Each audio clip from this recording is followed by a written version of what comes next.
Art is an important aspect of everyday life. Dreams and imaginations are sculptured through paintings, drawings, making music, and many more creative ways of expressing and creating art. Now, many refer to art as a tool of escape, storytelling, and food for the soul. Welcome to another time out on the Art Express.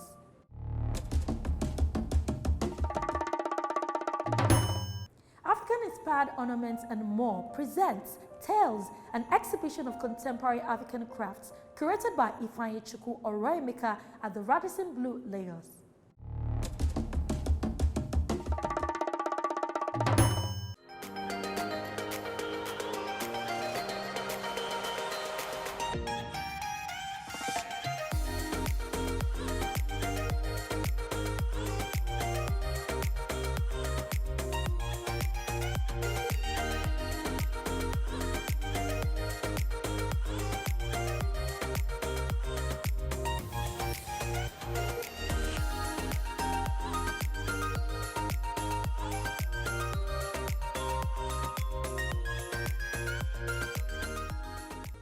My name is Ifeanyi Oroemeka, and I'm the founder and the curator of Afro-ornaments.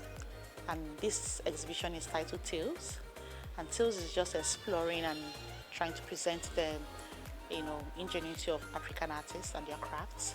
Today here we have clothing, we have jewelry, we have some artworks. I'm just doing this to promote and push the African crafts. When you look at my craft, some of my jewelry that people wear, you can see some African motifs or CBD symbols on them. So I'm not just beautifying people, I'm also using those crafts to tell a story. A lot of people do not know the meaning of these symbols when they say it, and that's what you can find around the hall. So you see some inscriptions where I put so people can read and get to know what these things mean.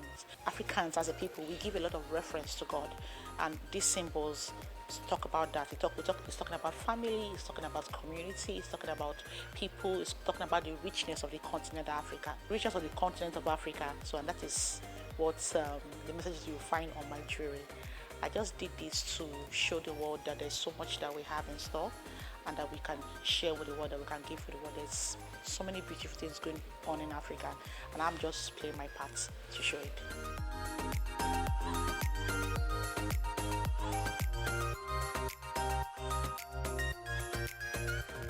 I'm here today to support her work. It is not easy for a female, being in this profession. We have it. It is very, very difficult for us to, organize an exhibition and have people come in because we are women, and we've been discriminated a lot. I know the effort that we have put in by the help of our mommy Nike, Nick Gallery. She has been our pillar, and she has been encouraging us to push forward. So, and this exhibition, I'm so happy to be here. I can see her beautiful works. It's not easy to organize an exhibition and pull it off with the current situation that we have right now in Nigeria. Yeah, so I am so very, very happy for her, at least for her to showcase her work today. And I hope people will still come.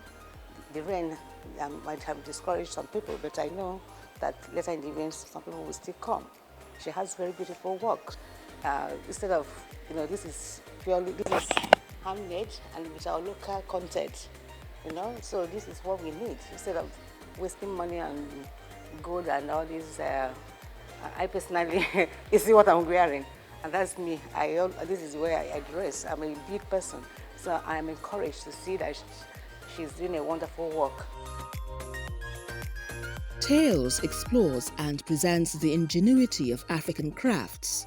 The pieces exhibited, like life, are both simple and complicated, capturing a variety of forms, shapes, sizes, materials, patterns, cultures, and connections. They convey messages and stories that is unique to Africa. Today's exhibition, titled Tales, is telling a lot of stories about the African culture, about the richness of Africa, about the abundance that abounds in Africa. It tells a tale of all the collections, stones, works of art, beautiful pieces that this person, this curator, this artist, Ifeanyi Chukwuemeka, has put together for our viewing pleasure and also to broaden our horizon about the beauty of Africa. Well, walking in from the door, it gave me this wow impression. Yes, I've known the curator for quite a while, but in this case, I would say that she outdid herself. Like, there's a vast majority of, you have kente, you have fabrics, you have trees, you have stones, you have beads, you have scented candles, you have bags made from coconut shells. There's a lot. There's a lot in this on this ground, and every piece. You see that every piece was painstakingly made to portray that real African gorgeousness.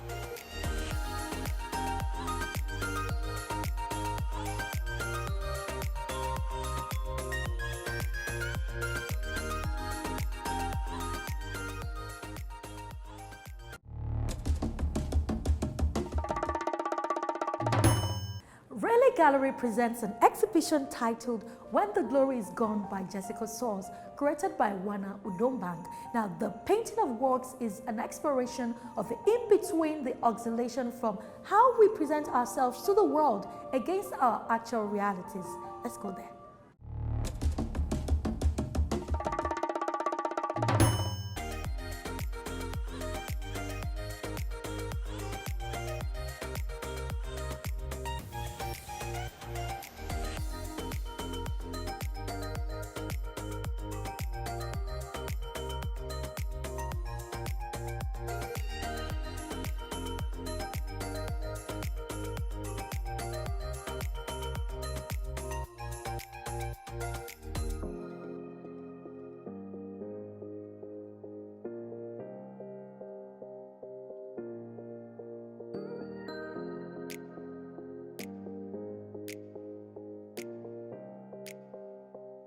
So cadenza is it's a word that basically refers to improvisation within a classical piece of music, and it was inspired by my own experiences as a pianist. And to improvise means that you have looked at almost like the history of something and taken the history and then added your own creativity to that history. And so that's what this exhibition explores. Artists that are being exhibited are artists who know their art history and have referenced art history within their own practice. And so you can see the marriage between the old and the new. This piece is by an Abuja-based artist called Ukandi Atsu, and his practice is basically comes from the premise of he's from Calabar, and this is inspired by masquerades in Calabar. He got permission to shoot the masquerades in an exclusive setting, and then he superimposes his photography with the classical background because he's inspired by art frescoes and art from the classical period. So the whole point is to show that, like, even within our own culture, you can still draw references from wars that existed, art history that is Western, beyond our own civilization. And so, yeah, that's the premise of Ukandi's practice. Cadenza is an ideal starting point, building on the idea of improvisation, as it alludes to the reappraising of art histories in order to arrive at new and imagined territories. The exhibiting artists have thus delved into the lineages of painting, photography, sculpture, and classical music, and have utilized their findings in building technical passages towards self-discovery.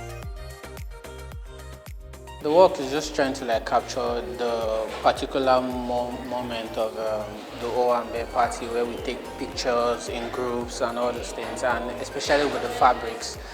I think with the Nigerian parties, we always go with this African materials and sewing and coals and the rest. So, and after making all those pictures, or during the process of taking the picture, we all stand together and all take. So that's just the moment I'm just trying to capture in the works.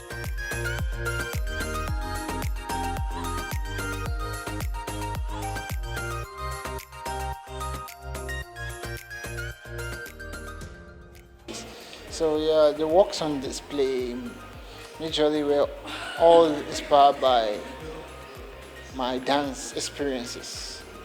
So basically, I try to capture the moments in my dance space. You know, it's just beyond the movement for me because it's more like I embody some personality, some experiences at a particular time. Like the one right here, it's titled Through the Pleasures. It's like the pleasurable desires that come with the whole expressiveness and everything. But if you look closely, maybe later on, there's an hollow in between. So there's always that insatisfaction, even though you're pleasured and you always want to go back there and do more and all. And the one further is shapeshifter. I was trying to capture the shape-shifting ability of a dancer, or even just humans generally, but using the dancer's point of view.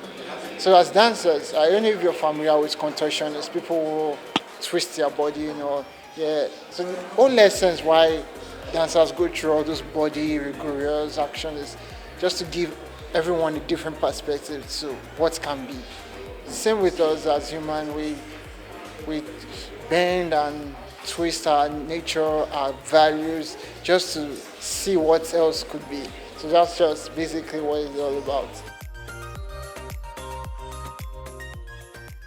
For the Candeza exhibition, I'm showing a work that kind of like explains like the trajectory of my career over the past 7 years. To my right there, that's an image from Port Harcourt. It's from 2016, and I think the closest here is 2022. So it ranges as like 6 years gap in between, but documenting basically people, places, culture, food, basically everyday Nigerian and African life. But for this particular one, I tried to highlight parts of the country that I've been to. So a little bit of landscape and also a little bit of portraiture. But if you notice with the portraiture, there's a lot of like monochrome to try to like kind of take away the distraction from, so you can like actually like take time to kind of like dive into what the images are. So the idea basically is to kind of take the audience on a journey, but a very familiar journey, like a journey from home. People are kind of used to the idea of finding very foreign pictures or pictures of Nigeria taken by foreigners, and this is pictures of Nigeria by Nigerians. So it has a little bit of like sensitivity towards how this subject is approached. And yeah, I basically just wanted to kind of show people the country I was from, but from a more artistic like point.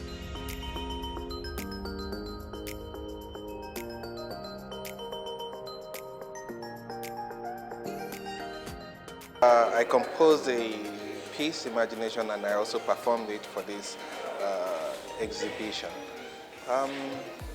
Music, generally, I've always been like a brother to fine arts, so they usually go hand in hand from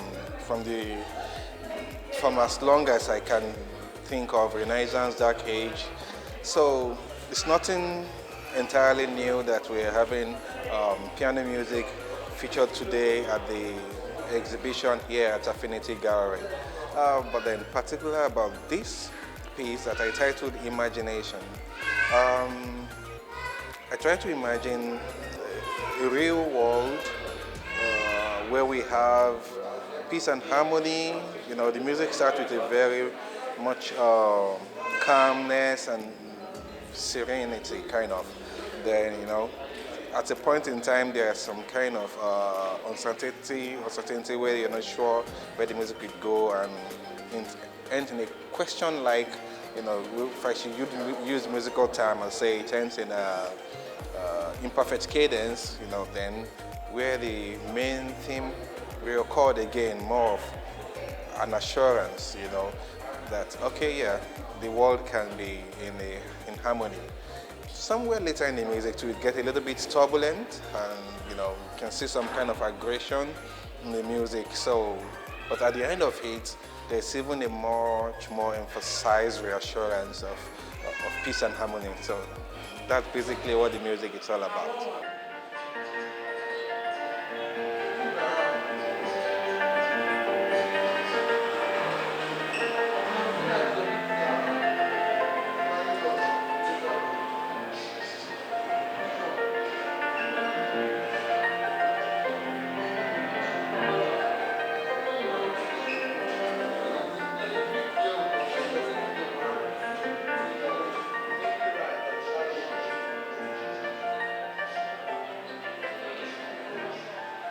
pieces I'm exhibiting today were inspired by my experience with the Boko Haram insurgency.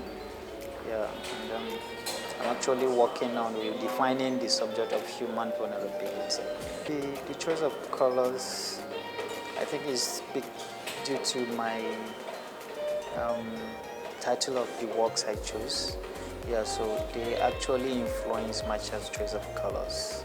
Yeah, I actually want people to see the positive sides of human vulnerability, that vulnerability is actually strength, not weakness.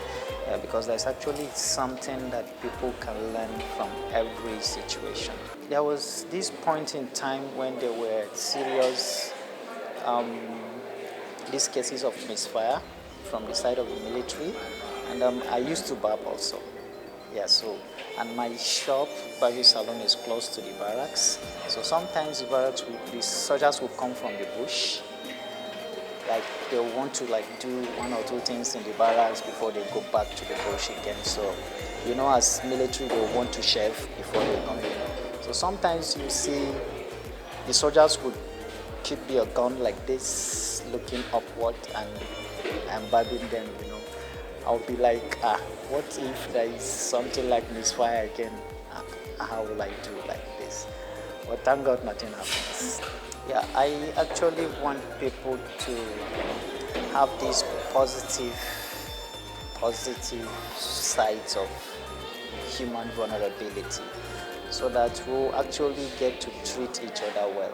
Because I actually realized that we are all vulnerable. The rich, the poor, the weak, the strong, we are all vulnerable.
This is more than dancing.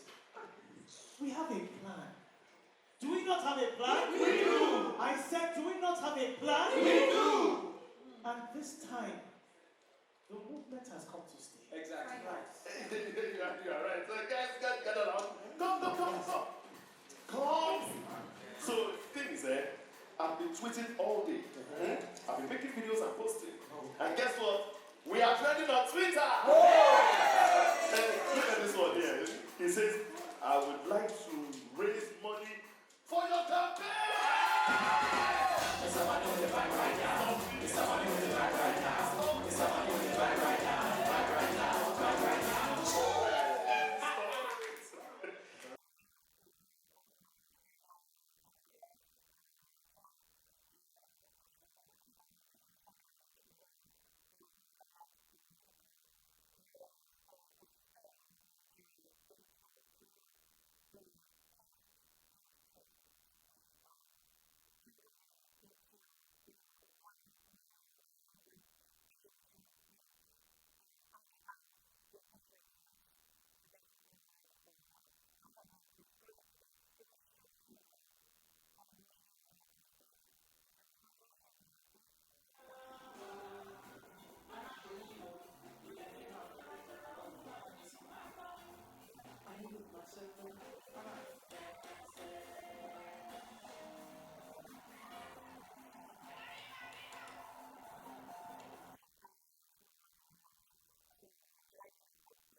Daddy, this is more than dancing. We have a plan. Do we not have a plan? We do. I said, do we not have a plan? We do. And this time, the movement has come to stay. Exactly. Right. you are right. So guys, gather around. Come. Come. So the thing is, I've been tweeting all day. I've been making videos and posting. And guess what? We are trending on Twitter. Look at this one here. He says, I would like to raise money for your campaign. It's somebody with the vibe right now. It's somebody with the vibe right now. It's somebody with the vibe right now. Right now. Your quick fix is always to invite the military. And when we protest, una go call military, men they go stop us, abi? No. They come with their guns to shoot us. But this one's a military one. We did not invite the military. So who called make the call? Nigeria was sliding towards anarchy. Someone had to maintain order. Oh. So, to prevent chaos, you create more chaos. To prevent anarchy, you create more anarchy. To give freedom, you take freedom. To give peace, you give war.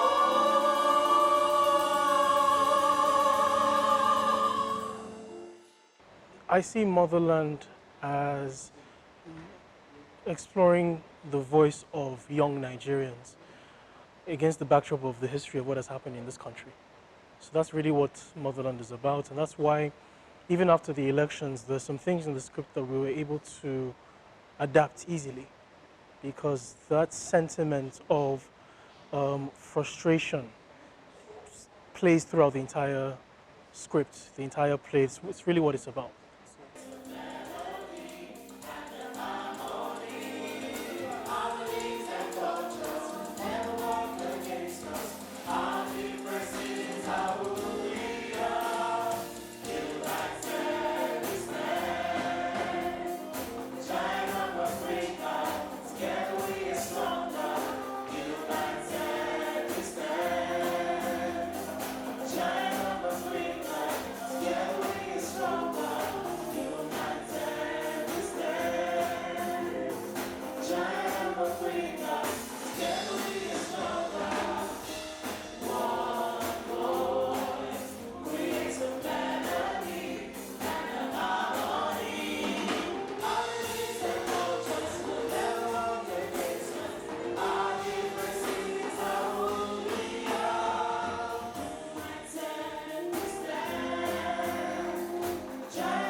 Looking closely at artworks for times and seasons, it reminds us of how art tells our stories.